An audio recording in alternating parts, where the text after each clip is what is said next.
ఒక్కసారి కొమ్మూరి గోల్డ్ కి కాల్ చేయండి. తాకట్లో ఉన్న మీ బంగారాన్ని విడిపించి మార్కెట్ ప్రైస్ కి వాళ్ళు కొనుక్కుని మిగతా డబ్బులు మీకు ఇచ్చేస్తారు. హలో అండి, అందరికీ నమస్కారం. గత 3 రోజులుగా తెలుగు రాష్ట్రాల ప్రజలు పెట్రోల్ డీజిల్ లేక తీవ్రంగా ఇబ్బందులు పడుతున్నారు. సమస్య నిన్నటికి చాలా భయంకరంగా తయారైంది. నిజానికి దీని మీద శనివారమే వీడియో చేద్దాం అనుకున్నాను, కానీ ప్రజలు ప్యానిక్కి గురవుతారు. ఎందుకంటే హైదరాబాద్లో నా కళ్ళ ముందు చూసా, నా కళ్ళతో చూసే అంటే పెట్రోల్ దొరకదు, డీజిల్ దొరకదు, లేదు రేట్ విపరీతంగా పెరిగిపోతున్నాయి అని కారణం చేత అవసరం ఉన్న వాళ్ళు, అవసరం లేని వాళ్ళు ప్యానిక్కి గురై 1 లీటర్ ఆయిల్ పోపించుకునే వాళ్ళు ఫుల్ ట్యాంకులు బండ్లకి కాళ్ళకి ఒక్కసారిగా ఫుల్ ట్యాంకులు చేపించుకోవటం, క్యాన్లో పట్టకపోవటం, డ్రమ్ముల్లో పట్టకపోవటం ఫలితంగా తీవ్రమైనటువంటి కొరత వచ్చింది. దాదాపు హైదరాబాద్లో పెట్రోల్ డీజిల్ లేదు అనే పరిస్థితి వచ్చింది ఒక 20 రోజుల క్రితం.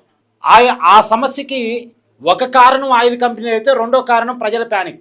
సమస్య ఉంటుంది, ప్రజల ప్యానిక్ సమస్యను పెంచుతుంది. కాబట్టి దాని మీద వీడియోలు చేయడం వేస్ట్. ఒక రోజులో సర్దుకుంటుంది అనుకుంటే సర్దుకోకపోగా సమస్య పెరుగుతూ వస్తుంది, చాలా తీవ్రంగా సమస్య పెరుగుతూ వస్తుంది. ఆంధ్రాలో ఒక 40% పెట్రోల్ బంకులు దాదాపుగా క్లోజ్ అయినట్టుగా తెలుస్తూ ఉంది, మూసివేశారట. కారణం పెట్రోల్ లేదు, డీజిల్ లేదు, సప్లై ఆగిపోయింది. తెలంగాణలో కూడా దాదాపుగా ఇంచుమించుగా ఇదే పరిస్థితి. జిల్లాల్లో చాలా తీవ్రంగా ఉంది. సరే, ఒకనాడంటే యుద్ధం ఒక పీక్ స్టేజ్లో ఉంది, రవాణా పూర్తిగా ఆగిపోయింది, ఆయిల్ సప్లై రావటం లేదు, కాబట్టి సమస్య వచ్చింది అనుకోవచ్చు. కానీ ఇప్పుడు ఎందుకు వస్తుంది? యుద్ధం ఆగింది, కొద్దిగా పరిస్థితులు చల్లబడ్డాయి గతంతో పోలిస్తే, రవాణా మెరుగుపడింది గతంతో పోలిస్తే. అంటే హార్మోజ్ జలసంధి నుంచి మనకు వస్తున్నటువంటి రవాణా మెరుగుపడింది, మనకి సప్లై వస్తుంది. మరి ఎందుకు ఇప్పుడు సమస్య క్రియేట్ అయింది అంటే, సమస్య క్రియేట్ చేసే వాళ్ళు ఉన్నారు కాబట్టి క్రియేట్ అయింది. ఎస్, ఈ సమస్య క్రియేట్ చేయబడే సమస్యగా నాకు కనపడుతూ ఉంది. కారణం ఏంటంటే, ప్రపంచంలో డాలర్తో పోల్చినప్పుడు రూపాయి విలువ తగ్గింది. దానివల్ల ఆయిల్ కంపెనీలు ఎక్కువ పే చేసి ఆయిల్ కొనాల్సి వస్తుంది. రెండో క్రూడ్ ఆయిల్ ధరలు కూడా పెరిగినాయి. సో వరల్డ్ వైడ్గా మన ఆయిల్ కంపెనీలు గతంతో పోలిస్తే ఎక్కువ రేటుకి ఆయిల్ను కొనుగోలు చేయాల్సిన పరిస్థితి ఏర్పడింది.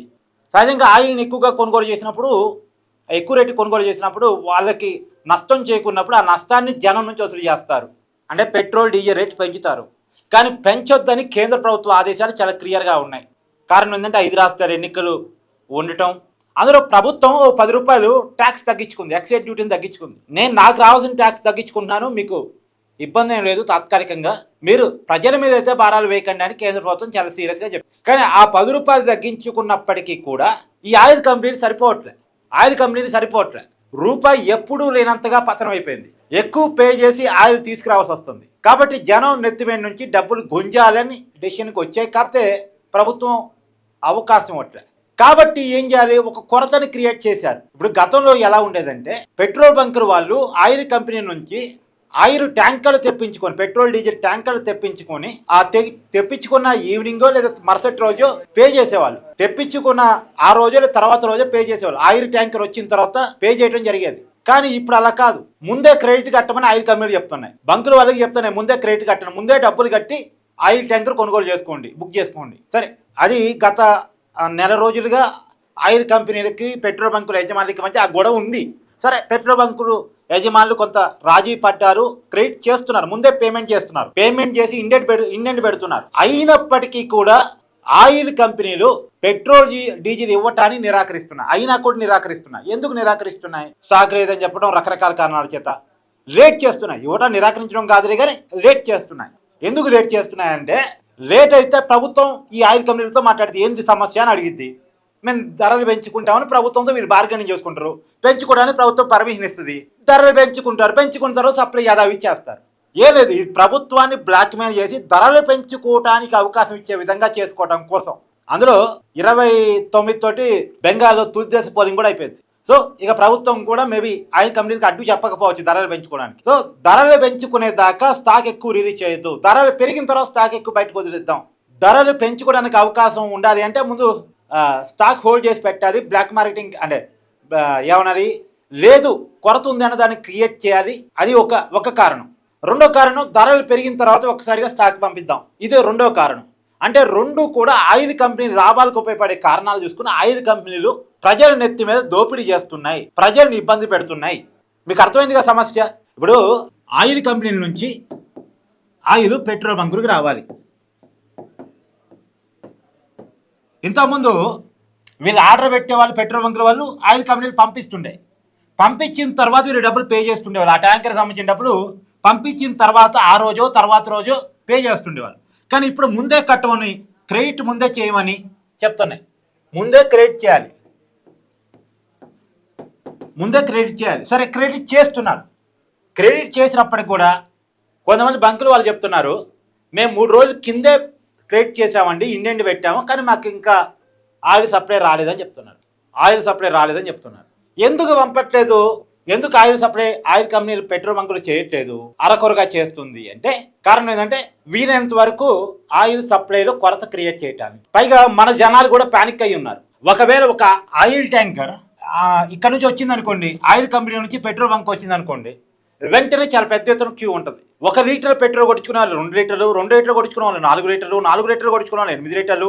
ఎందుకైనా రేపు దొరకదేమనుకుని అందరూ ఫుల్ ట్యాంకులు కొట్టించుకుంటే 1000 మందికి అంటే 1000 వాహనాలకి సరిపోయే పెట్రోల్ 100 వాహనాల కాడే అయిపోతుంది.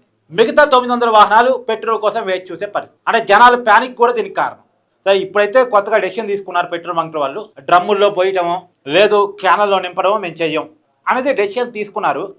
ఇదో మంచి పరిణామమే. కానీ జనాలు కూడా అతి ప్యానికి గురి కాకండి. మీరు పెట్రోల్ వచ్చినా సరే ఎంత కొట్టించుకోవాలి అంతే కొట్టించుకోండి, పెట్రోల్ కొరత ఉండదు.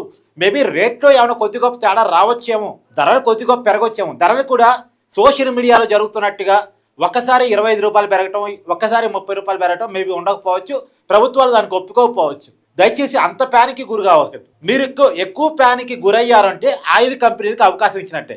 ఈ కారణాన్ని చూపించి ఆయిల్ కంపెనీలు ప్రభుత్వంతో బార్గెనింగ్ చేసుకుంటే ప్రభుత్వాన్ని ఒక రకంగా బ్లాక్ మెయిల్కి గురి చేస్తాయి. మీ ఇబ్బందిని చూపిస్తూ వాళ్ళు బార్గెనింగ్ చేసుకొని అసలు సోషల్ మీడియా జరుగుతున్న ప్రచారానికి తగ్గట్టే రేట్ విపరీతంగా పెంచుకుంటారు. కాబట్టి సోషల్ మీడియా ప్రచారం అబద్ధం కావాలంటే ముందు మనం ప్యానికి గురి కావటం ఆపాలి. నేను ప్రభుత్వాలను కూడా డిమాండ్ చేస్తున్నా, ఖచ్చితంగా ఆయిల్ కంపెనీని కంట్రోల్ తీసుకురండి.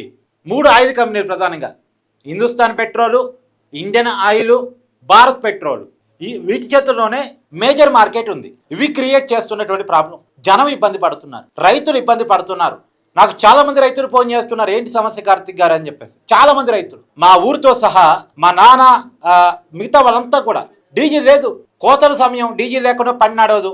వడ్లు కోస్తుంటారు, కోసిన చోటు నుంచి వేరే చోటకి ఎక్కడైతే వడ్లని ఆరబోయారో అక్కడికి ట్రాక్టర్ ద్వారా తీసుకెళ్లాలంటే ట్రాక్టర్లో డీజిల్ ఉండాలిగా, లేదు. సో ఈ పరిస్థితి. రెండోది నేనేమంటున్నానంటే, నేను గత వీడియోలో కూడా చెప్పా, ఈ పెట్రోల్ డీజిల్ మీద దేశం ఆధారపడటం తగ్గాలి. ఎలక్ట్రికల్ వెహికల్స్ వైపు లేదు, ఎలక్ట్రికల్ వెహికల్స్ కాకపోతే ఇంకొక ప్రత్యామ్నాయ మార్గాల వైపు జనాన్ని ప్రభుత్వాలు మళ్లించాలి. దానికి ఏం చేయాలి? ఫర్ ఎగ్జాంపుల్ ఎలక్ట్రిక్ వెహికల్స్కి ఆయిల్ వెహికల్స్కి మధ్య చాలా గ్యాప్ ఉంది రేట్లో. ఇప్పుడు ఎగ్జాంపుల్ ఒక 10 లక్షల వెహికల్ ఏదో తీసుకుందామండి, టాటా పంచ్ కారు తీసుకుందాం. ఎగ్జాంపుల్ టాటా పంచ్ కారు తీసుకుందాం, అది టాప్ ఎండ్ 11 లక్షలు ఏది పెట్రోల్ వెహికల్ అయితే. అదే ఎలక్ట్రిక్ వెహికల్ అయితే 14 lakhs పైన ఉంది. ఎంత గ్యాప్ ఉంది? 3 లక్షలు ఉంది గ్యాప్. 3 లక్షల పైగా గ్యాప్ ఉంది. ఈ 3 లక్షల గ్యాప్ ఒక్కసారిగా పెట్టాలనుకునేవాడు కస్టమర్ వెనక్కి తగ్గుతాడు. టాటా పంచ్ కారు కొనేవారు ఒక మిడిల్ క్లాస్ వాడు, 10 లక్షల్లో కొనుక్కుందాం అనుకున్న మిడిల్ క్లాస్ వాడు, నాకు కారు ఉండాలి, నా కుటుంబానికి ఒక కారు ఉండాలని ఆశతో కొనుక్కుంటాడు. అది కూడా కారులో పెట్టుకుని కొనుక్కుంటాడు. అంత డబ్బే ఉండదు అతని దగ్గర. అతనికి 3 లక్షలు ఎట్ ఏ టైం పేమెంట్ అంటే ఒక పెద్ద బట్టను లోన్ పెట్టుకున్న 10 నెలల 6,000 ఈఎంఐ పెరిగింది. 11 లక్షలే చాలా ఎక్కువ అనుకుంటాడు. ఇంకా పైన ఈ 3 లక్షలు పెట్టి 6,000 ఇంకా అదనంగా ఈఎంఐ కట్టాలంటే ఇది ఒక బట్టగా ఫీల్ అవుతాడు. అప్పుడు పెట్రోల్ డీజిల్ మన దగ్గర ఎట్టా లేదు కాబట్టి, ఎప్పుడూ బయట వాళ్ళ మీద ఆధారపడాలి కాబట్టి, 80% మనం అవతల వాళ్ళని తెచ్చుకొని దాని మీద ఆధారపడుతున్నాం కాబట్టి, మన దగ్గర ఆ పెట్రోల్ డీజిల్ అవసరం లేకుండా దాన్ని తగ్గించుకునేలా మనం తయారు కావాలి. కాబట్టి ఎలక్ట్రికల్ వెహికల్స్కి ట్యాక్సులు తగ్గిస్తారో ఇంకేం మార్గాల్లో అవకాశం ఉంటే ఆ మార్గాల్లో తగ్గింపులు చేసి ఈ పెట్రోల్ వెహికల్ కంటే ₹1 తక్కువకి ఇవ్వగలగండి, కనీసం సమానంగా ఇవ్వగలగండి. జనం ఎలక్ట్రికల్ వెహికల్స్ వైపు మారిపోతారు. రేట్ ఎక్కువనే పాపం జనాలు ఇప్పటికి కొద్ది పెట్టగలిగిన వాళ్ళంతా ఎలక్ట్రికల్ వెహికల్స్ వైపు వెళ్తున్నారు. ఇప్పుడు పెట్టలేని వాడి కూడా ఎలక్ట్రికల్ వెహికల్స్ వైపు వెళ్ళాలంటే సేమ్ రేట్ పెట్టండి. అంటే నాకు వచ్చిన ఆలోచన, ఒక జర్నలిస్ట్గా నాకు వచ్చిన ఆలోచన, ప్రభుత్వాల్లో ఉన్న అధినేతలకు రాకపోవడం నిజంగా బాధాకరం, నిజంగా దుర్మార్గకరం. ఏమండి, మన దగ్గర లేనిది పెట్రోల్ డీజిల్, మనం ఒకరి మీద ఆధారపడాల్సింది. ఏదో 2 దేశాలు కొట్టుకుంటే మనకు సమస్య వస్తుందా? ఏదో ఎక్కడ రూపాయి మన పత్రం డాలర్తో పోలిస్తే మన రూపాయి ఏమో ఇక్కడ తగ్గిపోవడం కాదు, డాలర్తో పోలిస్తే మన రూపాయి పత్రం అయితే మన మార్కెట్ కూతురైద్దా? ఇప్పుడు నేను ఒక విషయం చెప్తానండి, పెట్రోల్ డీజిల్ ఎంత నిత్యావసరం అంటే మంచినీరు ఆహారం ఎంత మనిషికి ఇంపార్టెంటో ఇప్పుడు సమాజానికి పెట్రోల్ డీజిల్ అంత ఇంపార్టెంట్ అయిపోయింది. ఎందుకంటే ఈ ఈ ఈ చోట వస్తూ ఆ చోటుకి వెళ్ళాలంటే రవాణానే కదా. రవాణా అంటే మరి దాని పెట్రోల్ డీజిల్తో ముడిపడిన విషయమే కదా. ట్రాన్స్పోర్ట్ వ్యవస్థ పెట్రోల్ డీజిల్ మీద ఆధారపడి ఉంది. ఇక్కడ రైతు టమాటా పండిస్తాడు, అది మార్కెట్లోకి వెళ్ళాలి అంటే ట్రాన్స్పోర్ట్ అంటే పెట్రోల్ డీజిల్, అంటే అది ఒక నిత్యావసరంగా మారిపోయింది. మనం తినే ఆహారం దానికి యొక్క ముడి పదార్థాలు ఎక్కడెక్కడ నుంచి తరలి వస్తూ ఉంటాయి. ఇప్పుడు మనం పొద్దున ఇడ్లీ వేసుకుంటాం, ఇడ్లీ రవ్వ ఎక్కడి నుంచో రావాలి, ఎట్లా వస్తుంది షాప్లోకి, ఓం బూమ్ బూమ్ బుస్ అంటే రాదుగా. ట్రాన్స్పోర్ట్ ఎక్కడి నుంచో ట్రాన్స్పోర్ట్ అంటే మరి పెట్రోల్ డీజిల్ తోటి. అంటే మన రోజువారీ జీవితం మనకు తెలియకుండానే పెట్రోల్ డీజిల్ మన నిత్యావసరంగా మారిపోయింది. దాన్ని ఖచ్చితంగా ఉంటే మన కంట్రోల్లో ఉండాలి, అది మన ప్రజలకు తగ్గట్టుగా ఉండాలి, మన జీవనానికి డిస్టర్బ్ లేకుండా ఉండాలి. లేదు అంటే దానికి ప్రత్యామ్నాయం చూడగలగాలి. మీరేమంటారో కూడా కామెంట్ చేయండి. Thank you.